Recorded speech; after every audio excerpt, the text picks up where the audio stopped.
কি বলছিলে তুমি এখনই, বলো বলো। আমি হ্যাঁ। বলছিলাম যে ছোটবেলায় যখন স্কুলে যেতাম, বিভিন্ন কাজের জন্য আমাদের হেড স্যারের কাছে কোনো ডকুমেন্টস অ্যাটেস্টেড করানোর জন্য তখন অ্যাটেস্টেড করে দিত আর কি, এরকম করে কখনো কখনো দাঁড় করিয়ে রাখতো। তো আজকে গভর্নমেন্ট আমাকে সেই অধিকারটা দিয়েছে আর কি, অথরিটিটা দিয়েছে, বা ভগবানের দৌলতে আমি পেয়েছি। আজকে আমি অন্যের ডকুমেন্টসে অ্যাটেস্টেড করি, খুব ভালো লাগে আর কি।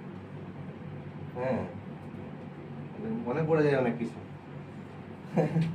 তুমি কি পারো, ভিডিও করছো নাকি? না না।